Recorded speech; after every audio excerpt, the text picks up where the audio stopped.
ஒரு கோழி 4 முட்டையிட்டது.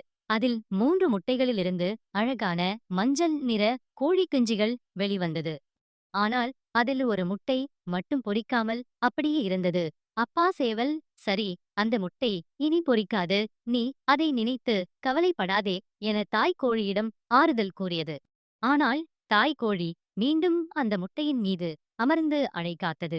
அப்பா சேவல் அதை பார்த்து வருத்தத்துடன் வெளியே சென்று விட்டது. இப்படியே 2 நாட்கள் சென்று விட்டது. தாய் கோழியும் சரி, இனி இந்த முட்டை பொரிக்காது என வருத்தத்துடன் வெளியே சென்று விட்டது.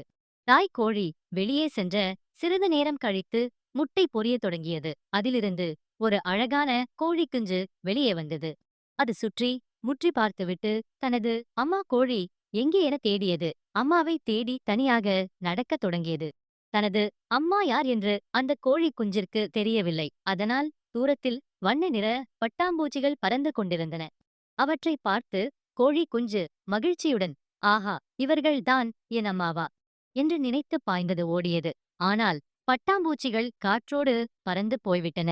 கோழி குஞ்சு சற்று வருத்தத்துடன் மீண்டும் நடக்கத் தொடங்கியது.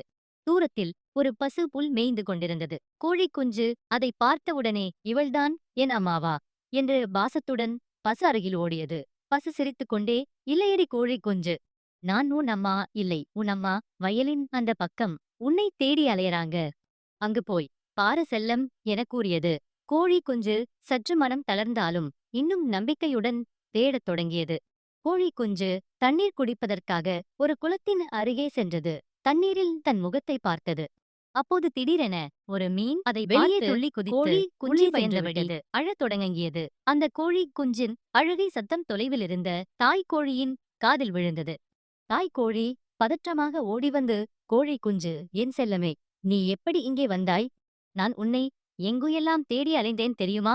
சரி, பயப்படாதே, வா என் அருகில் வா என கோழி குஞ்சை கட்டிப் பிடித்துக் கொண்டது தாய் கோழி. கோழி குஞ்சு, அம்மா, நான் இனி உங்களை விட்டு தனியாக எங்கும் போக மாட்டேன் என கூறியது. தாய் கோழி தந்தை செவேலிடம், கோழி குஞ்சி நம்மிடம் வந்துவிட்டது என பாசத்துடன் கூறியது. பின்பு அனைவரும் குடும்பத்துடன் மகிழ்ச்சியாக சேர்ந்து விட்டார்கள்.